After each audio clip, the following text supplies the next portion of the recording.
비트코인은 디지털 금이라고 불리고 있습니다. 그러나 비트코인에 관심이 없는 젊은 세대들과 기성세대들은 비트코인은 절대 금이 될 수 없으며 보이지도 않을 뿐더러 공신력 있는 정부 기관이 보증하지도 않기 때문에 투자하길 꺼려하고 있습니다. 게다가 각종 투자 사기 사례가 빈번하게 발생하는 알트코인들 때문에 비트코인까지 같은 급으로 매도되어서 불안정하고 믿업지 못한 이미지까지 뒤집어쓰게 되었죠. 그러나 비트코인 탄생부터 지금까지 15년간 비트코인은 굳건한 상승세를 보여주었고 그 시총은 거의 은혜 시총 바로 아래, 그리고 삼성전자의 4배에 달해서 스스로의 체급으로 존재 가치를 증명하고 있습니다. 올해 말에 미 대선이 끝나고 새로운 미국 정부가 출범하면 비트코인은 완전히 제도권으로 편입되어 전략적인 비축 자산이 될 것입니다.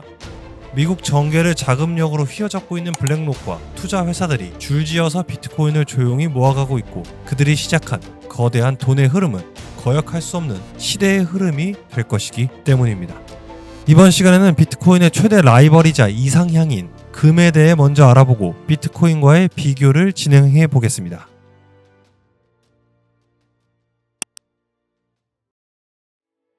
먼저 공급량입니다. 금의 연간 생산량은 약 2,300만 톤에서 3,000만 톤 정도로 보유량이 연 1.5% 정도 늘어난다고 보면 됩니다. 반면 비트코인의 최대 공급량은 2,100만 개로 미리 결정되어 있으며 현재까지 약 1,900만 개의 비트코인이 채굴되었습니다. 그리고 정해져 있는 2,100만 개의 공급량 중에서 600만 개나 되는 코인은 로스트 코인이라고 불리고 있습니다. 이 로스트 코인은 과거에 채굴되었으나 채굴자의 부주의로 비트코인이 저장된 하드디스크나 또는 복구키를 영영 잃어버려서 영구히 꺼낼 수 없게 된 비트코인을 말합니다. 영구 봉인되어버린 비트코인이라 할 수 있죠. 1900만 개 중에서 로스트 코인 600만 개를 빼고 나면 1300만 개가 남습니다. 이 중 2017년 이전에 채굴되어서 개인 지갑에 오랫동안 들어가 있는 코인이 전체의 약 60% 정도로 추산되며, 계산해보면 약 750만 개가 장기 보유를 위해서 고래들의 지갑 속에서 잠을 자고 있는 거죠. 그리고 이런 장기 보유 비중은 갈수록 증가하고 있습니다. 현재 코인 거래소에서 유통되고 있는 비트코인은 계속 감소세이며, 비트코인을 기회가 있을 때 누가 더 많이 사놓고 누가 더 많이 쟁여두는가의 경쟁이 치열하게 전개되고 있는 상황이죠. 지난 2021년 대상승장 이후에 특히 미국에서는 비트코인 맥시멀리스트 운동, 비트맥시 운동이 시작되었습니다. 개인들이 비트코인을 직접 보유하려는 그런 움직임인데요. 비트맥시의 대표주자 마이클 세일러는 현재 약 25만 개의 비트코인을 보유하고 있습니다. 얼마 전 캡틴 따거 채널에서 나왔던 중국 부자도 비트코인을 수만 개 보유할 정도로 많이 들고 있다 말했었죠.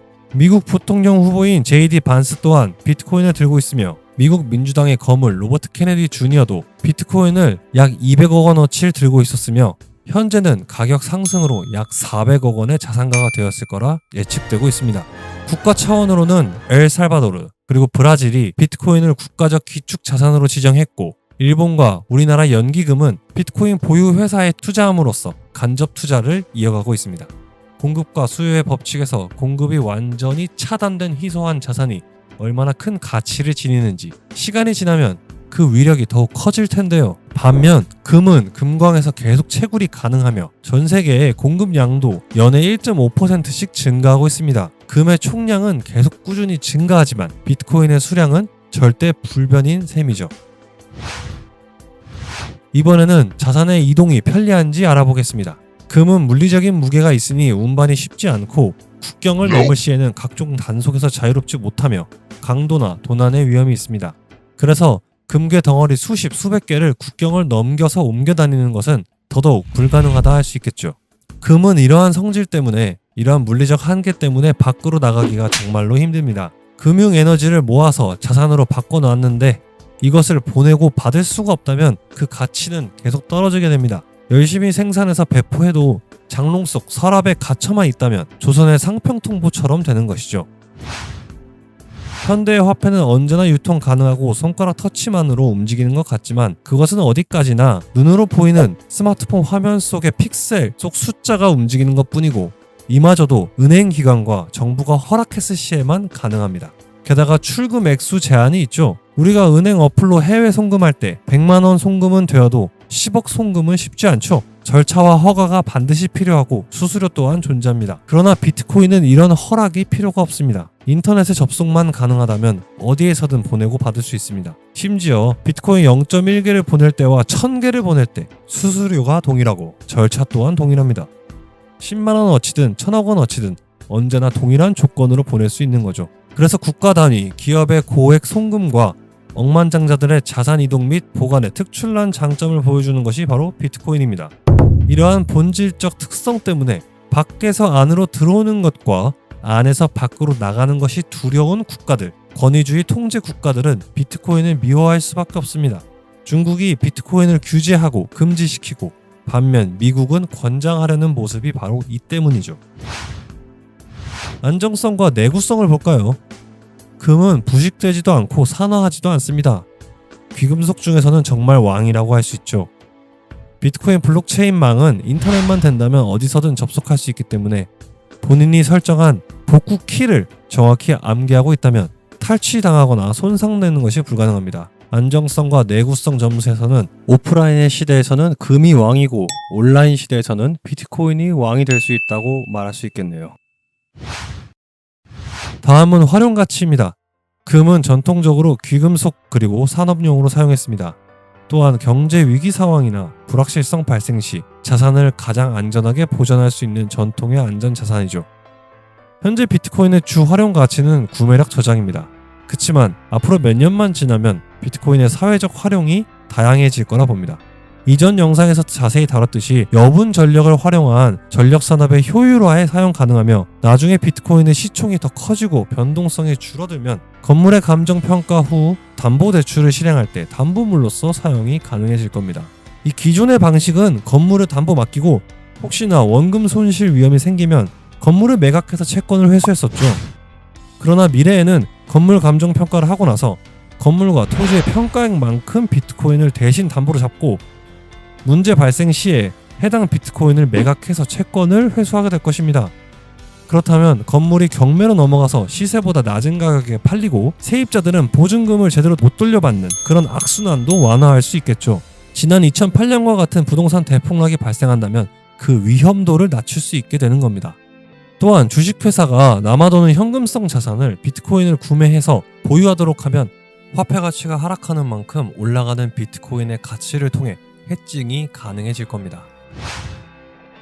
터키와 아르헨티나 같이 경제가 많이 붕괴되어서 화폐 가치를 지탱할 수 없는 금융 약소국의 경우에는 국가가 기축 자산을 비트코인으로 삼는다면 투머치하게 발행된 자국 화폐를 무효화하고 비트코인의 보유 수량에 따라 정해진 비율로 새 화폐를 발행해서 물가를 안정시킬 수도 있고 자국 화폐의 끝없는 가치 하락을 막을 수 있을 것입니다. 이렇듯이 전송이 빠르고 쉬우면서 가치가 우량한 담보물인 비트코인은 분명히 보험, 대출, 부동산으로 그 영역을 확장해 나갈 것입니다. 금과 비트코인의 시총 비교입니다. 비트코인 가격은 역사적으로 금보다 변동성이 더 심해서 단기간에 급격한 가격 변화, 시총 변화가 있었습니다. 그러나 현재 2024년 변동성은 그렇게 크지 않습니다.